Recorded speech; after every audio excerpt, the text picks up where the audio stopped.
He's not able to be our facilitator today. And She's Chris, online. is she? Yeah, but you can still Okay, take it. okay. And first thing I want to do is remind you, everybody needs to be sure and sign in over here at the table. That's how you take attendance, and that's how you get your hours in for voting rights. And there's also the voting rights commitment paper there, if you haven't filled that out. Do that and leave the, fill that one up here on the front page. Okay, so let's do some brief introductions. And we'll do Yorisa last, because she has the most to say, probably. Maybe. So let's see who's online. We have Kristen. Can you hear me? Yes, I can. Can you guys hear me okay? Yes. Okay. Hi, all. I'm Kristen Mortensen. I'm the Community Preparedness and Fire Prevention Specialist for the DNRC's Southwestern Land Office based out of Missoula. Okay, and then we have Steve Kimball. Can you introduce yourself?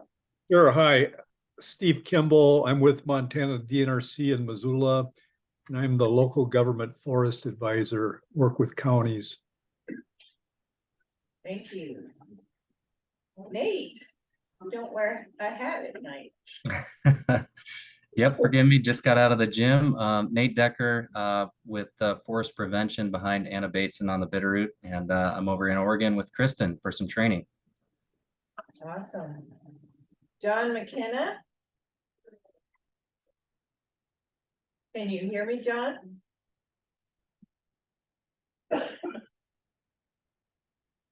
John, can you hear me? Well, John is apparently online, but He's maybe, trying. He's unmuted. okay. It took a while to unmute me. Oh, okay. Go ahead. John McKenna, I'm a volunteer with Victor Volunteer Fire Department.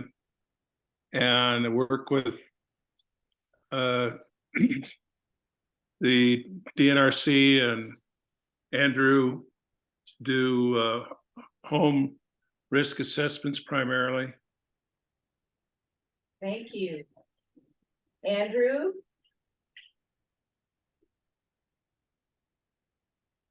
Andrew, can you hear us? Yep, I gotcha. Andrew Amadon, I'm the Valley County Forester. Nice. Kimberly? Can you hear us? I can. Kimberly Richardson, the Fire in the Root usual facilitator. I apologize, I can't be there this evening. Montana State University Extension, Agriculture, Horticulture, and Natural Resources agent. I'm actually at the Montana Weed Control Association annual meeting, and so getting some really good information here. So I'm sorry I can't be with you all this evening, but looking forward to seeing you all next month. Thank you. Brian?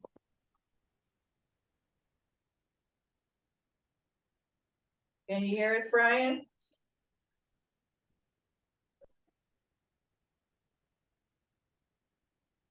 Maybe we'll come back to Brian. Melissa?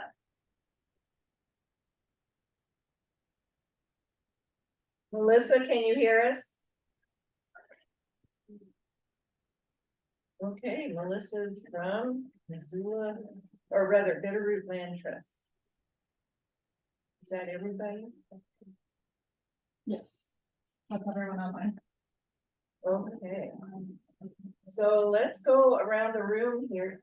This is a pretty big meeting. I'm surprised. Let's start with you, Byron. Okay, Byron Bonnie, Bitterroot Research Conservation Development, Community Forester. I'm for Jerry. I am the field management specialist and Stephen Boomerang Director. Matt Young, the Deputy Fire Staff Officer.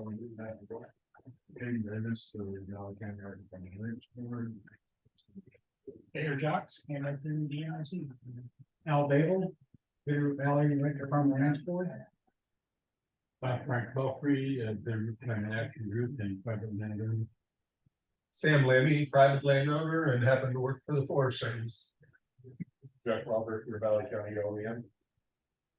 Rick Donovan, California remote worker. Hamilton resident. Okay. That's it. Laura Jackson, private property owner and also an award for the climate action group. Ben Brewer, Florence Fire. Judy Anderson, private landowner. Anna, you wanna go next? Yeah, Anna Bateson, Bitter National Forest Fire Prevention. And Melissa just chatted that she is a project manager for the Bitterroot Land Trust. Okay, her speaker's not working yet.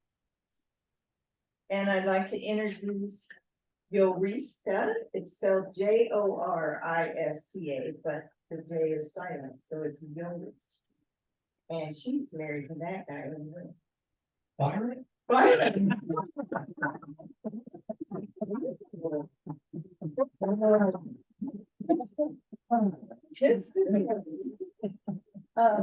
Thanks everyone, and yeah, welcome to the meeting. I'm the new fire adapted communities coordinator for the county. Been here a week and 1 day.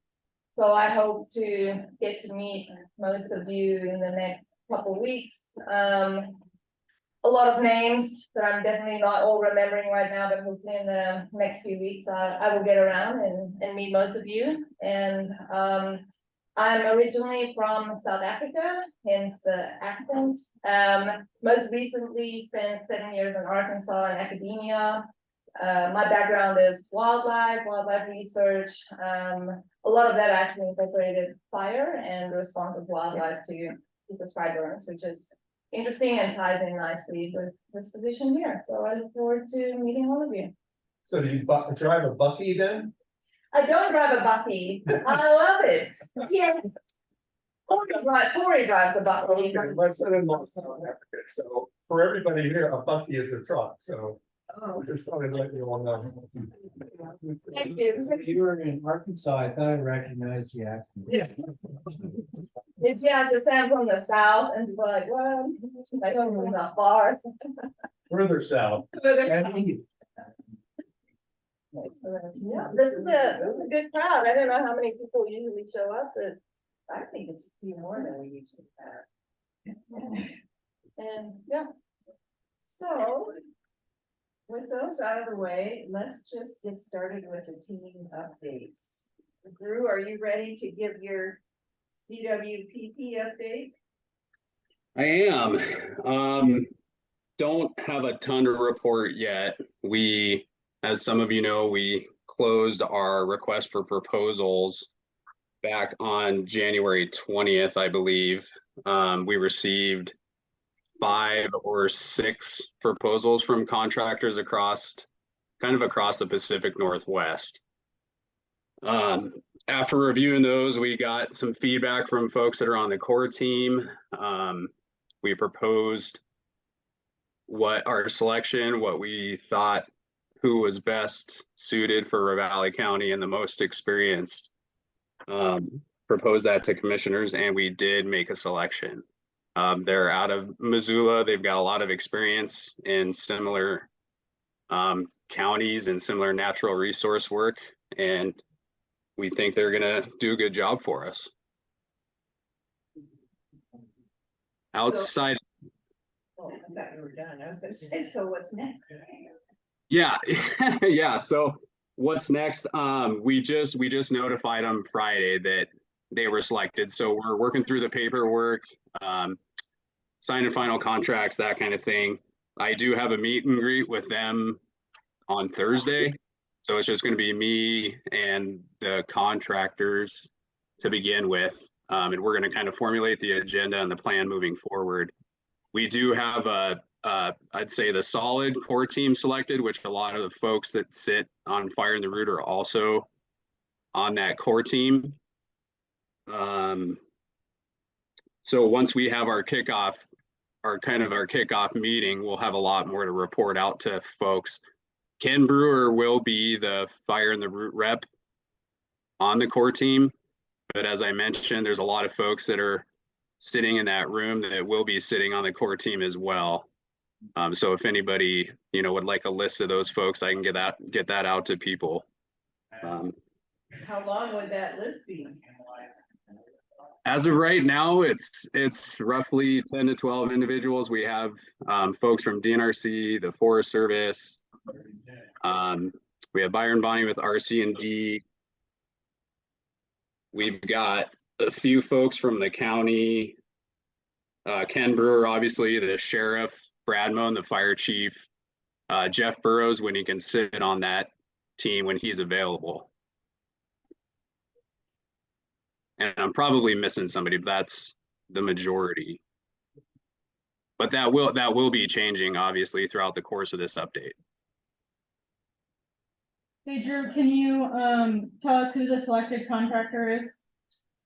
Yep, they're DJ&A out of Missoula. EJ and A. Yep. EJ&A. DJ. DJ. DJ. G is a Delta. D is in D is in Delta Juliet Alpha. Thank you, Kristen.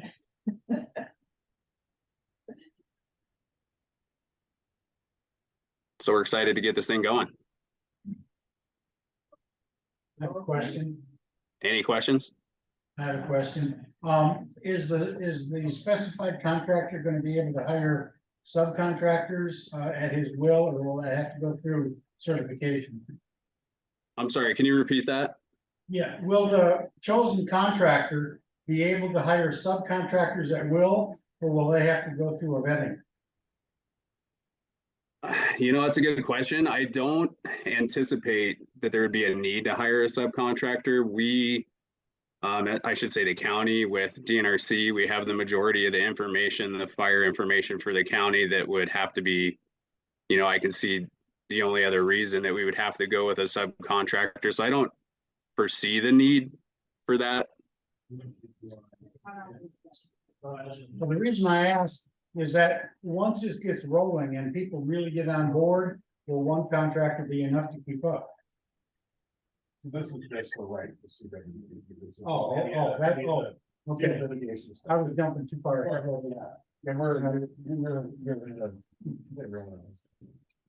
All right, thank you. Anybody else have a question for Drew? Well, the contractor will be both writing and managing the rollout to the community, is that correct? Or That is correct. So one of the main reasons we went with these folks is through their proposal, they had a really strong understanding of what Ravalli County needed moving forward. So a big component, what we're kind of pushing for is the educational and outreach portion of the update. We know that there's going to be a lot of folks in the county that want to be involved. As I previously mentioned, there's going to be a lot of other entities that we're going to have to bring on through this process. And we were really looking for a contractor that had experience in the fire world, has experience in the natural resource world, and had experience working with counties similar to Ravalli County. DJ&A showed all that. They had a really structured proposal. It was close. There were a couple other contractors that were also, you know, pretty close to being selected. But after getting the core team review, DJ&A was at the top just for their abilities. so do you see them working with the Fire and Root Council outreach and education team as well? That can definitely come to play. One of the main reasons we wanted a Fire and the Root rep is for that reason. Ken Brewer has definitely shown a lot of interest. We expect him to kind of take back what we go through on the core team and our process and bring that back to Fire and the Root. The education and outreach component, we'd be happy to consider anything that Fire and the Root brings to the table. My concern is that if we overlap too much with Fire and the Root, it just might bog down the process. And we're really not trying to do that. And don't take that the wrong way either. we're just really trying to keep it pretty structured, simple. But we're definitely going to take a lot of what Fire in the Root has to say, obviously at the table, and see if we can coordinate that way. Yeah, the reason I asked the question is obviously our outreach and education team has been working, doing things all along, and we just want to make sure we're not overlapping or doing something contrary to what you're doing. So we want to be able to understand how the communication is going to happen between the CWPP team and the outreach. Absolutely. And I'm in regular contact with Anna Bateson on a lot of this too, and Kristen Mortensen.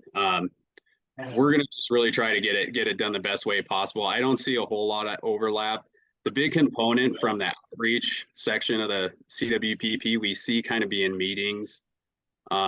We don't really, well, as of yet, because we haven't started, we don't really have a big educational campaign component to it. But obviously we're going to keep it as transparent as possible. We're going to have 3 public meetings so far. This is kind of like beginning stages, so don't quote me on all this, but we plan to present it to the county in 3 different locations, the north, central, and south. That's just public meetings. So outside of that, I'm sure, well, through the county, we have to notify the county through the paper and just other outreach methods that way.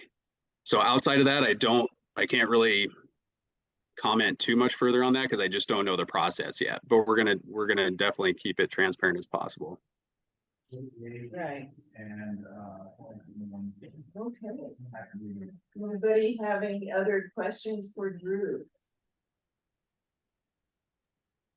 I can pitch in a little bit on that with, you know, one thing that I could see the council helping with is for the council itself, not representing the CWPP process, but the council itself, just emphasizing education on what a CWPP is, right? We already have that page on our website. And then how to provide input. So not taking an advocacy position as we want you to provide input saying this, purely we say, hey, here is the CWPP. This is what it is. We're doing an update. And, you know, here's the old CWPP, so you can read it. And here's how you can provide input. There's a public meeting here. There's a public meeting here. There's a public meeting here. Maybe whatever, just supporting the core team and DJNA in what they're providing. So I think there's going to be ways that we can probably support it that way. Do you agree, Drew? Oh, absolutely. As I mentioned, Fire in the Root's going to be a solid component of it. I just don't know to what extent, but you pretty much nailed it on the head. I think we can use Fire in the Root both ways. You can use us, we can use, you know, and there'll be some overlap for sure. We just don't want to kind of muck up the process and put a load, too high of a load on some education outreach components on Fire in the Root that we don't necessarily know if we're geared up for. So once this process starts to unfold a little bit, absolutely. And that's why we wanted a Fire in the Root rep on the core team. Steve, go ahead. Oh, I just wanted to say that one of many ways that Fire in the Root can help and align with this effort with the CWPP is communications to the local folks. Because we found that there can be tension when you start showing risk maps locally and things like that. And I think a really good role for you guys is to work out kind of a strategy on how do you unfold this, or how do you enroll this and you know, get ownership on it and get people to understand that it's really good information that'll be helpful and it isn't trying to you know, make their lives more complicated or expensive. Thank you. Anybody else on Zoom have a question or comment? Okay.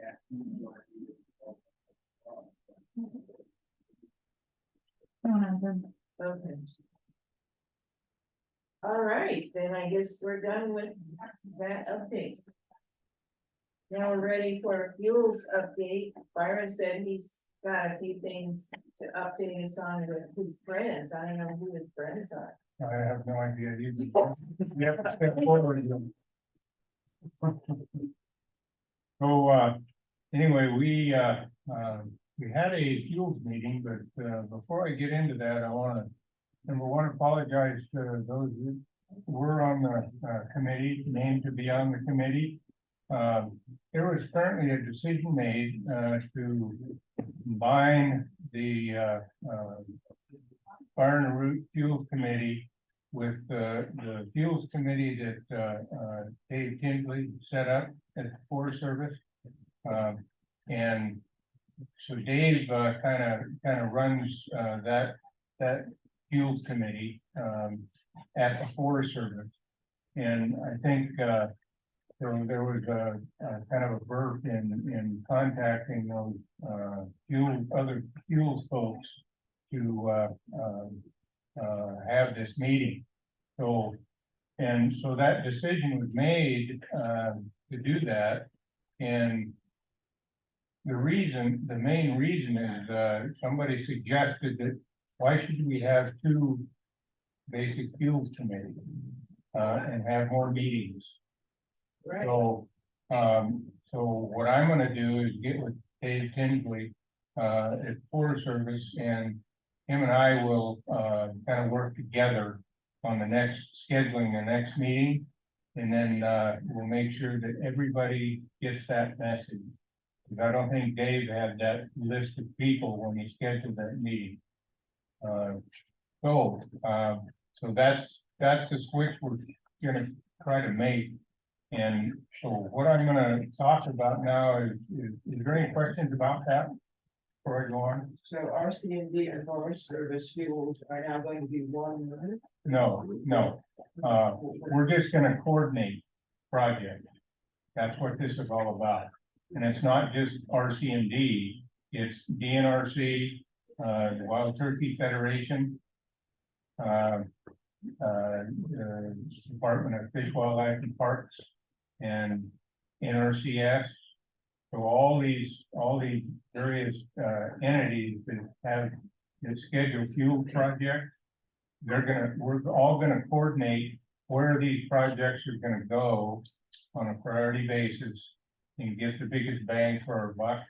And so we're gonna try to schedule these and prioritize these projects to do more spot boundary work between, say, the Forest Service and private, the Forest Service and DNRC, or whoever it may be that's adjacent to national forest. So we have all those folks plus anybody else in this group that was on that named on that fuel committee. So there we have it here. We got Thayer, Drew from the county, and Dave Tinsley, Stacy for NRCS, and Rick and Laura, who we didn't contact, and then Anne-Marie Scott. So those names are gonna slide right over into this new group that includes the Forest Service and others that I mentioned. Okay, so we'll make sure that those folks up there know when the meeting is, and it's usually held during work hours, 2 o'clock to 3 o'clock, about an hour. And that's where we get together and try to coordinate what we're doing, what we're all doing together. The meeting we had this afternoon was a very good meeting. Forest Service brought all their GIS mapping and put it on a screen like this. And basically we went from district to district on each of those ranger districts and looked at what they have going on now and what they have planned to go on over the next few years. And so we went down the east side and the west side and then up to West Fork and talked about all those projects that they have on their plate. And then we talked about where's the NRCS projects areas, where's DNRCs, where are the private land projects that are located near these that could help block things up. you might say. It was a very productive meeting and a lot of information came out of it. And I'm sure, we'll get a chance at maybe some point, once we get things more ironed out in terms of where our projects are gonna be, maybe we could do the same thing here with this group. Anything, any you folks want to add that were at the meeting? Corey was there. Pheasants Forever. Oh, yeah.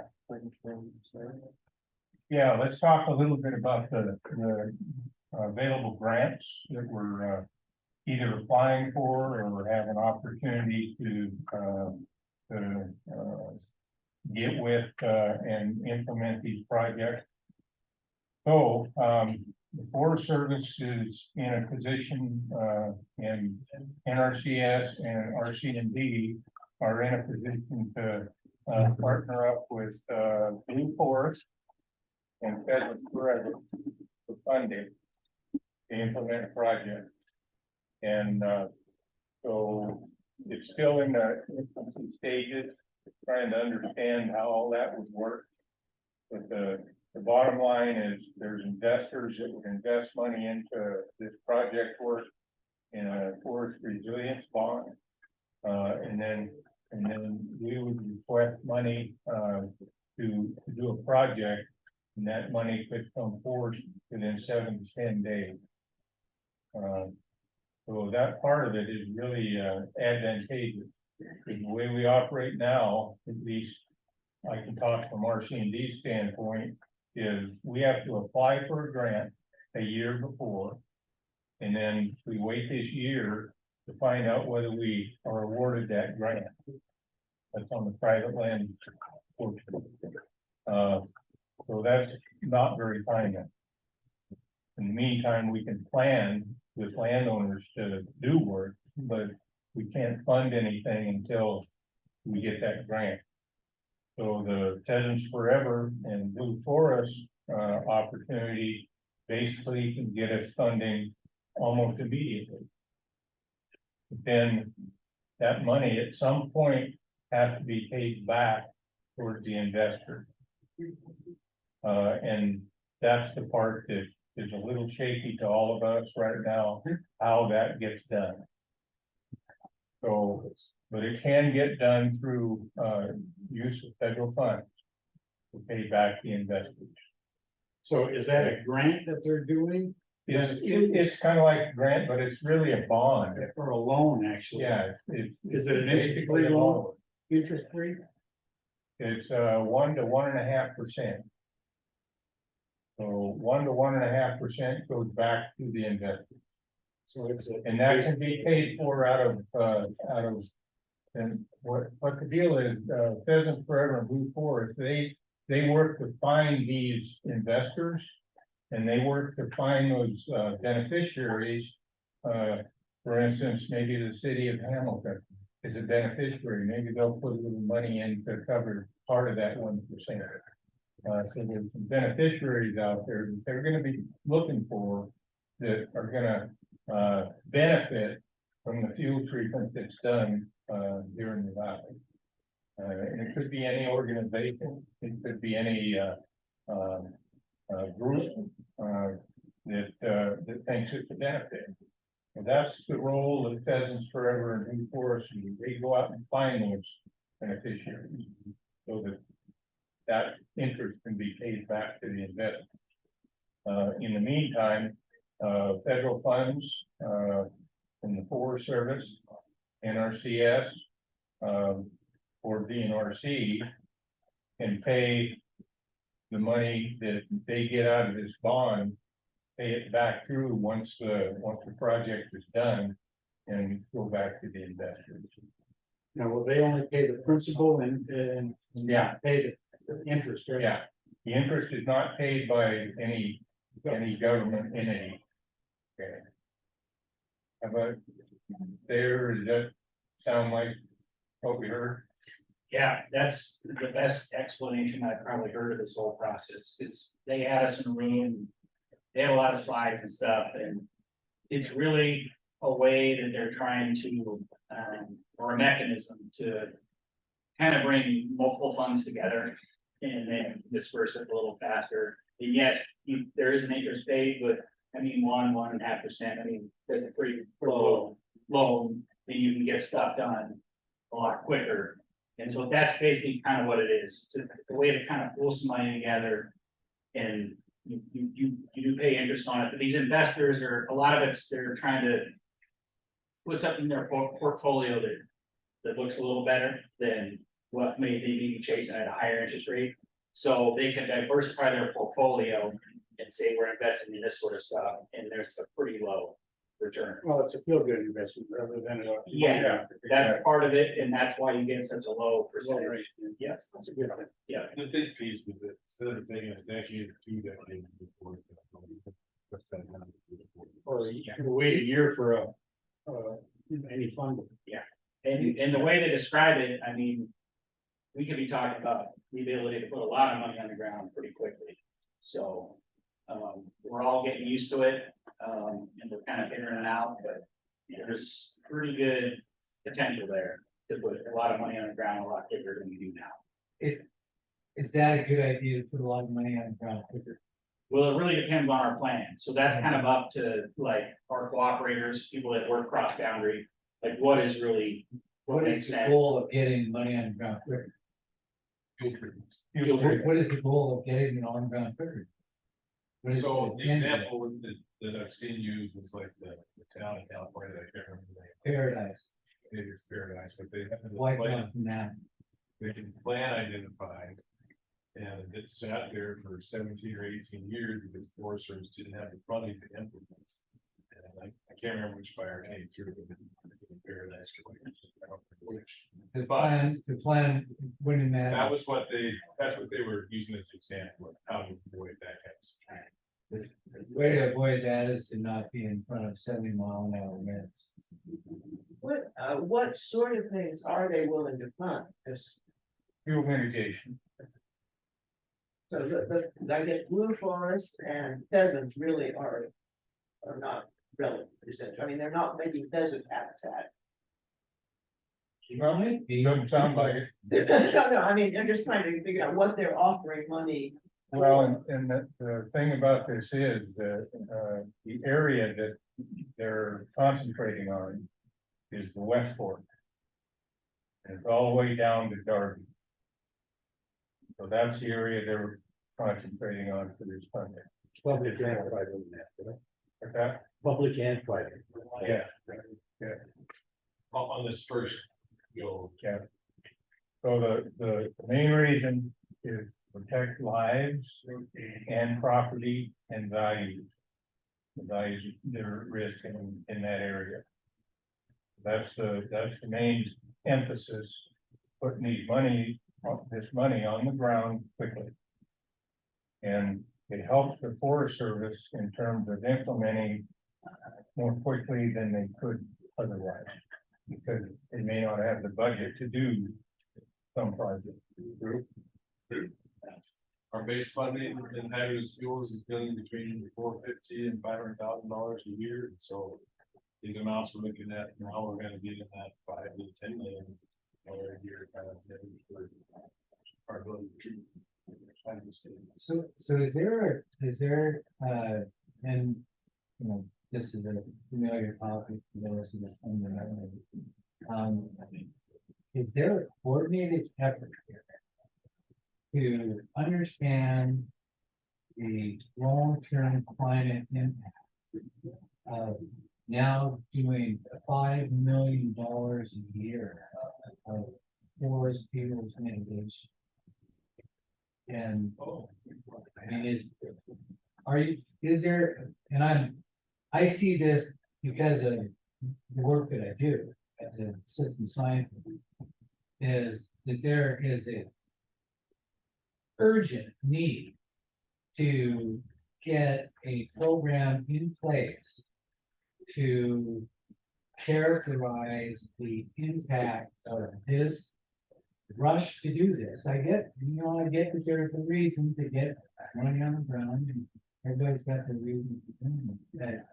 But there seems to also be an urgency in my mind, from my perspective, to get a rational program in place to start the NAP measuring the real impacts of soil carbon, real impacts of soil microbial community, the real impacts of insects, of wildlife, the real impact of transpiration in the forest. You know, what is this gonna do to microclimates in places like the West? And, you know, and how is this going to affect, for example, the irrigation network that all the farms and ranches depend upon in this valley? As we, you know, launch into this effort to transform, and it's a massive transformation that is going to go on as we transform all of this forest land. It seems like there's an urgent need to get, you know, real ground truth data on what is the real impact. Lots of people have their ideas of what the impact is going to be. And, you know, it's going to reduce, you know, forest fires. Maybe. But, you know, what else is it going to do? And that's what the NEPA is all about. Exactly, and what I was thinking is like, for the example of the West Mudford, they got that decision that was signed, and they have done.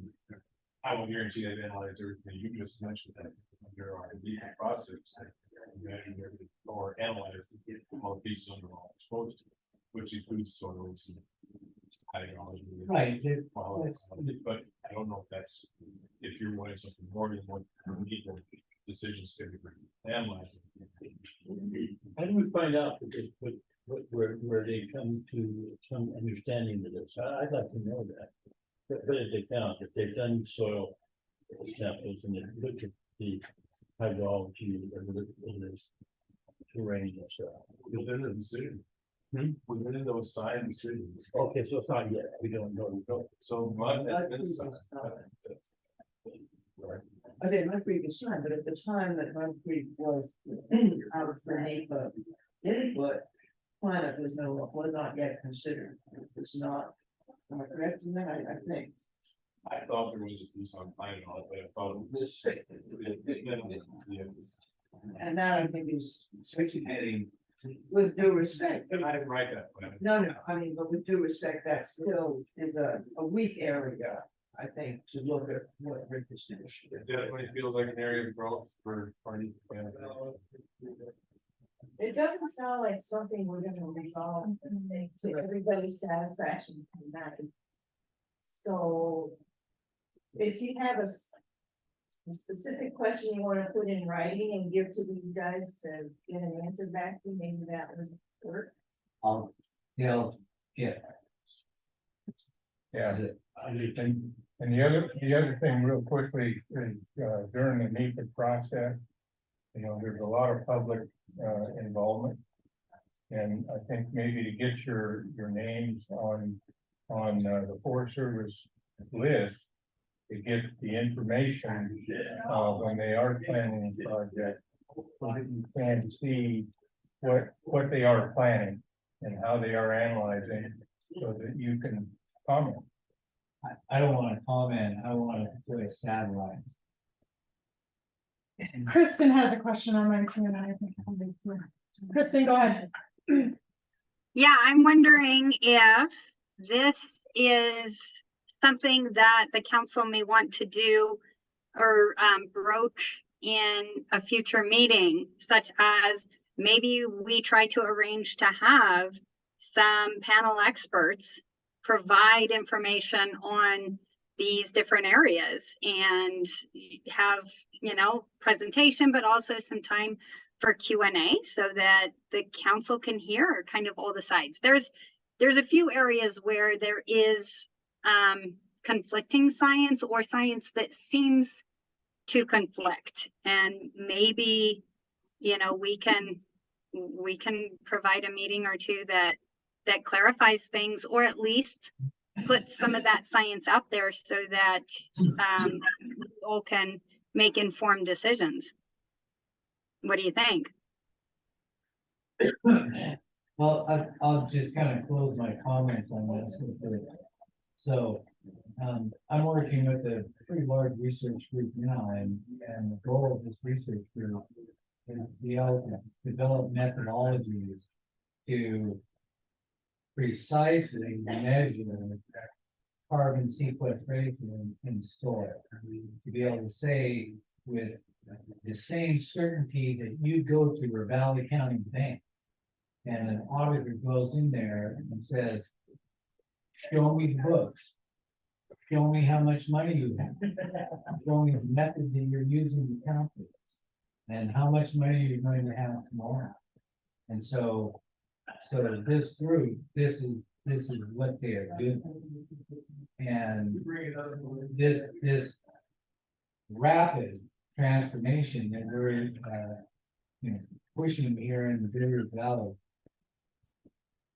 This is an opportunity. I see this as an opportunity, a tremendous research opportunity to, basically build a bullshit on what projections and what the impacts are. And, to be able to say with certainty that it's X, Y, and Z. My guess is that these, with this people, these investors, whoever these investors are, whatever their motivation is, there's another class of investors out there who would be very interested in investing in a program that sequesters carbon in the soils of these forests.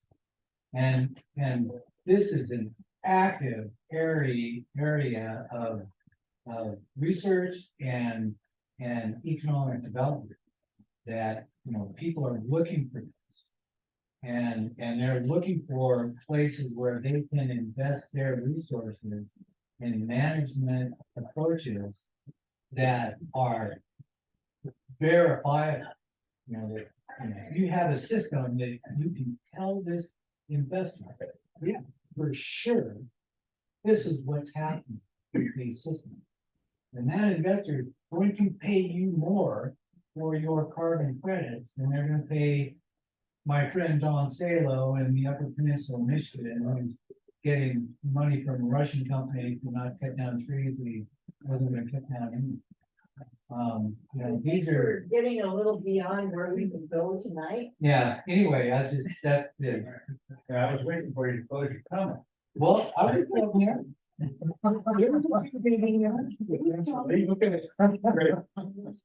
So Byron, can I just confirm that we are still gonna keep the Fields Mitigation Coordination Team under an arm of Fire in the Road? Yes, Okay, so this would be the structure still. yes. Okay. Thank you. Thanks, Anna. Byron, do you have anything else to add before we go on? No, I don't. I'm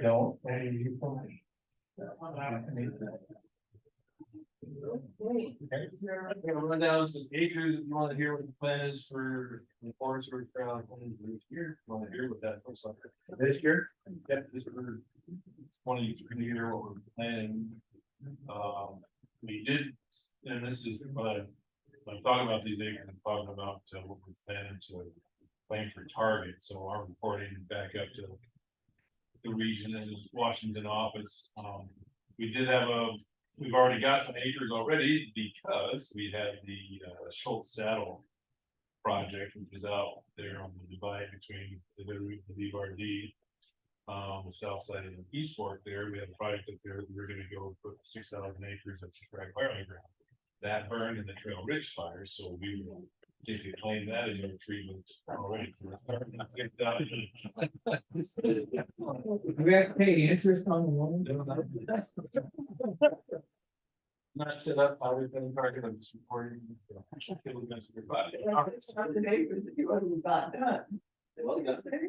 Well, so the way it's counted is that happened last summer, but because the fire was followed up with after the fiscal year, it falls. We kept all those screws out there, 30 seconds. Yeah. TSI, so forest wide timber stand improvement, which is basically penny. We have 400 acres of that land. We are planning on 2,000 acres of timber sale, commercial harvest related to the world butterfly. Forest wide burning, we're looking at about 4,700 acres, and that's spread across the forest. In total. Looking at 800 acres of pile burning, and then another 530 acres specifically down at Sioux. That's all under our appropriated dollars that I was talking about earlier. Then we switch over into what we were awarded. Total on that. That's just, Sorry. those are the numbers you just ran, was there just about a total? Total 14,433. So in addition to our base allocation there, we also were having joint chiefs dollars, and we got another 3,400 acres, almost 3,500 acres across all the districts that we'll be doing. Some of that's burning, some of that's with Green County Forestry, they'll be implementing more of their fuels, like netting, the TSI style work. Some of that's going to Pheasants, or will be performed by Pheasants Forever and West Fork. A little bit of the National Wild Turkey Federation, and Ski Flag, and another smaller contract project up in West Fork. So total there between both efforts of 17,926. That's the footprint that I'm looking at the fuel treatments for that point. And that's all under contract already? There's no, not, but we're right in the middle of getting them signed here and how we get them. About that 14,000, that first end, the front end of that stuff I told you about is some of the joint chief stuff we're still working to get in there. Moving in what, it's like the agreement with the town, we're close on that, we just got a few more things. Same with Pheasants and the Jersey stuff, it's really cool. But all the allocated dollars are under contract. Those already. are. Just for reference to, you may not know it, but, so that's 17,000 acres more or less being treated this year, is the plan. Well, how does that relate to past years? I mean, is that up and down? That's up from, like, if you look at the 10-year average, we were in that, like, 4,000 to 7,000 acres for quite a while there, not counting wildfire acres. We were in that 4,000 to 7,000. And when I came in 2019, we had a goal to be increasing by 20% a year. And we kind of hit some pickups there with COVID and some other fire seasons. We didn't get the start that we wanted on meeting that 20% drive, but we're going to pretty quick be close to where we wanted to be in 4 and 5 year. So I think that, yes, it is a societal jump, but that's what we try to be aiming for. It's COVID, lack of funding. Now we're getting all this appropriations from Bill and Joint Chiefs and potentially CFOLP and that's another funding stream that are allowing us to get when we're trying to shoot as far back as possible. So some of that treatment, like the prescribed fire, that's gonna be done by the Forest Service, correct? Yeah, That's not contracted. everything I mentioned for burning is all goes. And we may get 0 of those acres, maybe on spring or something like all, you know, that we may not get those with us, or maybe 2. Maybe on the other way. So we plan it out, and that's our target. We may get everything may be perfect, but we may not have the scope. Lots of variables there. But the pile burning, you probably get the timber sales already sold. The TSI is under contract. Those things are usually pretty sure. Yeah. The prescribed fire is the big unknown. Cause you might have a wildfire and get a bunch. And we don't get a claim every year, just, the reason that we got to claim that is because we had overlap. We had a plan written for it and planned to burn it. It eventually objectives, excuse me, that were identified in the burning, so that's why we got it. And these numbers, some of the numbers will go up a little bit. We are still gathering stuff from last year's fire season that we haven't put into our numbers just yet. So volume moved and from treatments that were done on some of the wildfires, such as some fuel production, some of the breaks that were put in. We still gotta add those acres and that volume up to it. but we can't do that until the fire's fallen out. And so you'll see that fall. Okay, I Do you think attempt, we should wrap this up because we're running late on the agenda. one quick question. Do you attempt to measure the biomass? In your, That is definitely not a short answer. it's a yes or no. I'm outside of volume. Oh, Then you could apply the biomass equation to the volume there. All right, we need to move on because we're gonna end on time, guys. good for I you. know Rick wants to do that. I'm a big fan of it. Yeah. So let's talk about outreach and education update. Kristen's actually gonna do the financial report first. Not your duty. Oh, I guess I have an old agenda. No, that's, she just. No, made that yeah, note. it was just, it was just a change I made, Judy, just looking at our outreach report. It had a lot of things that referred to council spending. So I thought it might make sense if we did a quick financial report first. So I just really wanted to remind the council that we do have funds to spend and there is a time clock clicking on them. So we have about $9,500. We've got $4,500 that's left out of our 5,000 that the DNRCs are that through our FAC program that funds Eurista. We have about 5,000, or we allocated to the council 5,000 in that. We did spend about $437 on the reprint of the brochures out of that, which leaves 4,500 roughly. And then we also have 5,000 that was or is provided by the Bitterroot National Forest. And that needs spent by this July. So keep that in mind. And just kind of an FYI too, we did receive a $5,000 grant from the Fire Adapted Communities Learning Network air quality grant, and that is actually going to be administered through the DNRC. The DNRC is pitching in funds to help fund that. And that is a program that Eurista is going to kind of take point on, work with our outreach team and spend funds there. And then I have allocated $4,000 for Ravalli County that I do hold until about 2024. That does go through me, but I just wanted the council to know that that's out there, because if we do have projects that might cost a little bit more than the previous funds, that's something that we can discuss using. So that's quite a bit of funds that we have available. So keep that in mind. For our outreach team. Oh, yeah, our outreach team. Well, yeah, I'll do the the update. Thanks. And then we'll have some of those funds during the fund requests during the report. So Question quickly, do we have to, out of these funds, consider Eurista's payments at all, or is that separate? No, that's separate. Yeah, these are funds. The 9,500 are funds for supplies or outreach that's dedicated to the council. So,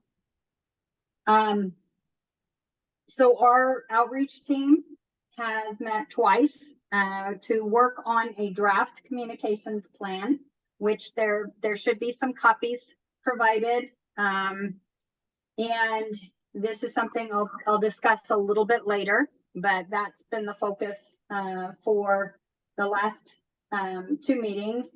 Our next meeting will be Friday, February 24th at 10 a.m. at the Bitterroot National Forest Supervisor's Office in their big conference room. So of course, anybody is always welcome to join. And we're gonna be looking at finalizing that communication plan and then also discussing future projects. And we do have a few projects that we would love to get the council's input on. One of those is a Be Prepared event that is coming up on March 11th. It's going to be a booth type situation at the fairgrounds. And I believe it is hosted by a county group called Be Prepared. Does anybody have more information on that group that have you heard of them and can provide more information? Yeah, Kristen, this is Jeff. That group is a religious group. I believe it's the LDS, kind of a conglomerate of all the churches in the valley that are hosting it. Okay. Fire related, be prepared. It is. Be prepared for. It is, yeah, prepared for everything.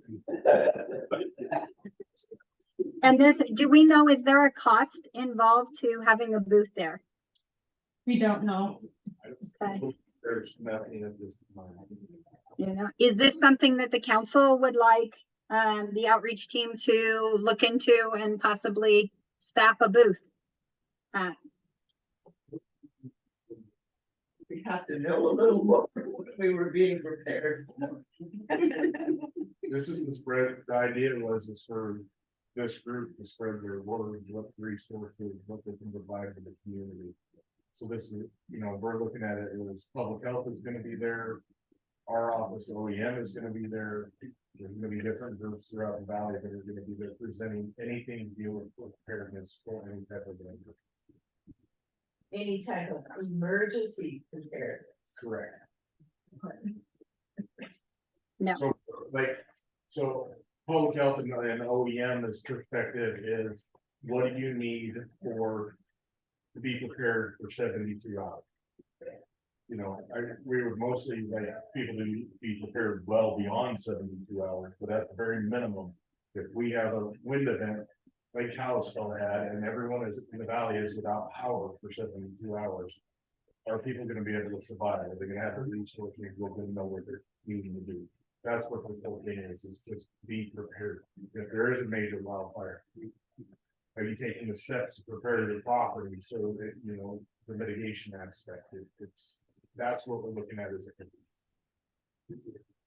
I definitely see that we could provide, we have the evacuation checklists that are specific to Ravalli County, and we've got our brochures that do a little bit of the beyond, you know, the 72 hour, but definitely provide good preparedness information. So I guess, is there anybody that doesn't think we should be at this of that? Lauren's asking if there's a. We have not been told there's a cost. The time frame is 10 to 3. So probably 9 to 4-ish by setup and take. So Kristen, I guess, do we have people that are available and willing to attend? Because if we don't have people, then obviously we're not gonna do it. But if no one's able to attend and be there, then it's gonna be hard to staff it. March 11. Right. Okay. So we can pursue this internally within the outreach team and see if we can staff it. If we can't, we'll put the outreach out to the council. And if nobody's available, then that'll answer that. I just wanted to make sure it was something that we had support to pursue. So, okay. The Bitterroot Tourism and Relocation Guide. We were offered ad space within this. I believe Judy may have a physical copy of the guide. It's a pretty hefty thing that the Chamber of Commerce supplies. And they really push it when people come into the Chamber of Commerce looking for information about the Bitterroot. They push it to visitors who might consider relocating here and people that come in who are moving here, have already made the decision, so this is one of their bigger publications that they push. Yeah, and so it's, I mean, it's probably a very valid purchase. The ads run anywhere from 325 for 1/8 page, which is kind of an example that's shown on the whiteboard there, to $1,950 for a whole back cover, for the back cover. And so is this something that the council would like to spend funds on? What the ad that's shown on the board is just an example of what maybe it could look like. It is definitely not a final one, and would need some more touch-ups, but is this something the council's interested in? If so, what is your price? What is your price point for this? And we're also recommending that our ad would be located near the article that's going to be put together by the Forest Service. And So- I don't know if they're still doing. Yeah, so I'll add a little to that. So there are a couple articles in there, one on the fire history in the Bitterroot, and that is content that was provided by obviously the forest, and then Perry Bacchus, who was the writer here. He worked with our public affairs to develop that content. We did not purchase it, they just put it in there. I'm assuming that's gonna be in there again, so we could ask if we could be on a page, but the forest is not gonna pursue like a separate advertising ad in there. So we would have to reach out and make sure that that content is still gonna be in there, and then we can request to be next to it if that's what we wanted. Looking at that, the half page, border page, the least expensive, the 8th of a page is basically half of the, well, there is some in there from motels and that sort of thing, but it wouldn't be the only 8th of a page. It would be smaller than some. Yeah, let's see, half. Just so everyone knows, a half a page would be $1,000. So then a quarter is how much? 600. The 8th. And like I said, I did find some in there, and if it were right next to the Forest Service, an 8th of the page might, maybe not really. And maybe it's something we talk to the chamber about, potentially just providing some content and not paying for an advertising. We're not advertising, this is content, it's really helpful for the community. Public service. No, that's a good idea. So, yeah, maybe that's an option. We go down that route first. Kristen, do you remember? Oh, I have them right here. So the deadline for ad space is the end of this month. And then your material deadline is the 7th. So maybe that's something the outreach committee can reach out first and then figure out if that's not an option to purchase. Or we could get a board vote for the outreach committee to say, okay, we'll go for however much of an ad. Yeah. Only if we can't get some content in. Right. Yeah. Yeah. I so move, whatever I said. Well, second. What's your price limit? What are you looking at? Or what are we looking at? If we don't get content, how much are we willing to spend? The quarter page is 600, and I would say 600 for a quarter page. I think the 8th page is too small. But Yeah, the 8th page is pretty small. Second, If we're gonna do it, we may as well. Okay, quarter page, was that? That's what I heard. Okay, alrighty. It's an economy of scale, because it's not double the cost for a half page. And that's a lot more space. Half page is 1,000 to 1,200. Right, right. But a quarter page would be good. Especially adjacent to the Forest Service content. Right. Is there any Okay, placement on that quarter page, or is? Well, that's what we were going to find out once we know if we're gonna pursue it. Yeah. If we can get an article, then we don't even need to do that. Right. So you mentioned earlier that this 4,500 DNRC gave us and the 5,000 Forest Service gave us. Those have to be done by June and July. Yes. Do we project spending those funds by June and July? I think that's what Kristen's gonna get at the end of her outreach and education update here. Okay, because my comment would be if we don't think we're gonna spend that kind of money, then let's go with the half pay. I think she's gonna get to that. Just keep that in mind. Don't leave it on the. Yeah. Well, and that's partially why I'm doing this is see if we can get a spending plan in place so that we kind of know. And we can have go backs. So, how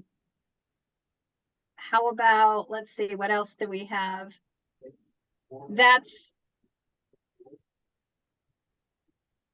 There's one other, money spending item that is kind of on the table now. That, let's see, potential for purchasing or printing more of the outdoor burning magnets. We have magnets that provide the permit system information, have a spot for you to write in permanent marker your permit number so that it encourages people not reordering a permit, which costs the county money. And so our initial print was $1,200 for 3,000. We need to assess how many are still out there and how many we would need, but this is a potential. And then there is also possibly another reprint of our brochure. We do have a secret garden tour that Judy is in contact with that will allow us to hand out brochures during the tour. They have said they'll take about 300 brochures.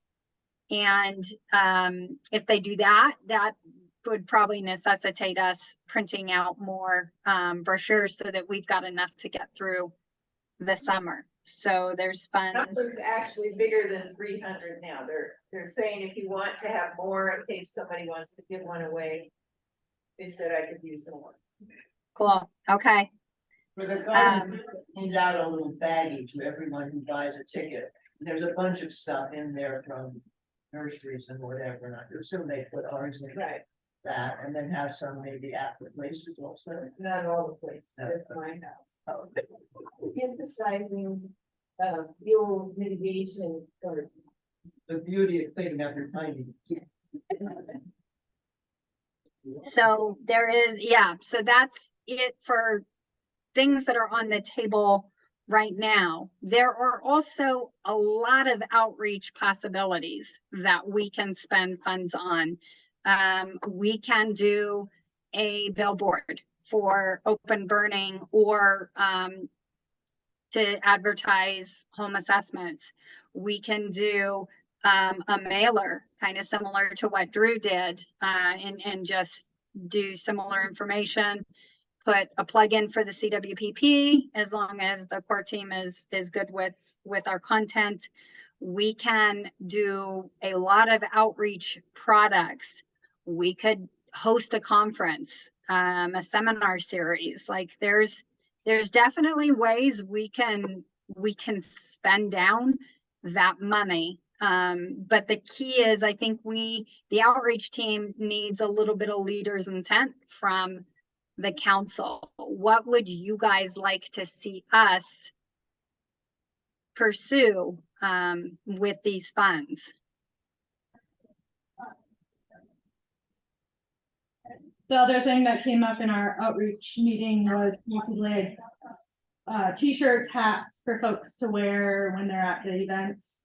Obviously that would be a huge cost, but that might be something to look into as well. Yeah, even Yeah, sure thank you. out to Oh yeah, to people when they the booths or whatever.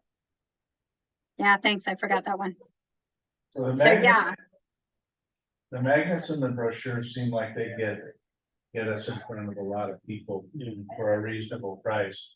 And when I looked at that magnet content, it didn't look like anything is likely to change, so having some on hand is probably not a bad investment. Same thing with the brochure. So those seem like they're pretty core to our mission, to me. Okay. So that is about 2,000 right there. If we do those, we still got some funds. Well, it just seems like seminars or workshop really become much more personal, and it can initiate more enthusiasm throughout the community, and I'm a big fan of workshops and seminars, you know, it just seems like that would be within our baby right here. Okay, other thoughts? What topics would be? And who has the time and energy? Yeah, I guess it's more of a capacity. Yeah, that one will be hard because we're late. Definitely, because the best timing for an event is going to be spring before fire season is really cranking.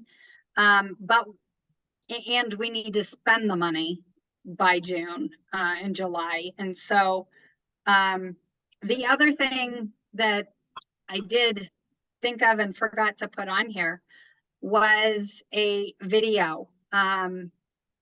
Something that Bridget and I had discussed a while back, and Anna was like a roaring lion before, during, and after, sort of revisiting the roaring lion experience to kind of remind people what it was like, to bring back a lot of those feelings, and then have a conclusion, obviously, that is, let's get prepared. You know, here's things you can do to be prepared.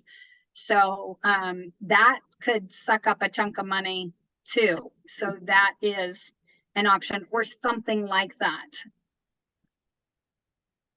Last year, we worked with the prevention team. I think funds actually came from the forest to purchase a billboard that had Fire in the Roots logo on it, and it was From the highway. yeah, it was burn debris safely, where to register. So that would also suck up, you know, probably $2,000 as well if we wanted to look into that. Yeah, about $1,000 a month for that. It actually, in the Bitterroot, it's only I want to say 800 a month for the billboards. So that would be specifically targeting open burning. We can target it to whatever we want. I think it's a good idea because obviously we're gonna get our name out there. We could even just do be prepared and have something simple on there. It doesn't have to target a certain. Given the history in the valley of the impact of human caused fire, logic and roaring lines in both human caused. So that might, that would seem to be, I don't know how you get people to behave dangerous, but with that goal in mind, Yeah. that would seem to be a really important topic. And we can't do much about the lightning. Go ahead, John. I would like to explore ways to get these home risk assessment, more advertising, more coverage, more knowledge throughout the county. And if we're discussing a billboard, I would highly suggest that at least we have some part of that billboard to speak to how people can take advantage of getting a risk assessment. We could do a billboard. We could also do like a postcard and mail it to, similar to what Drew did with the mailer, mail it to especially all those areas in our WUI area, our Wild Island Urban Interface.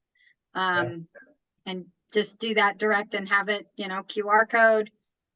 This is what it entails. More information, visit Blunk to request one, visit here.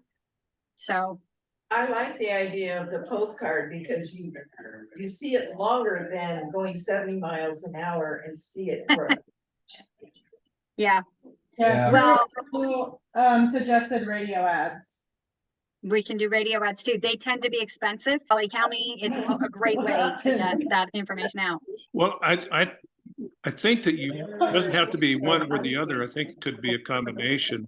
Yep. The other possibility is to just do an 8.5 by page that is slipped into the mail service delivery.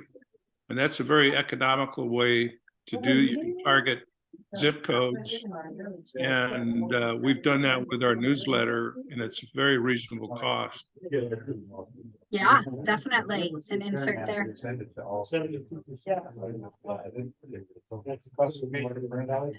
So,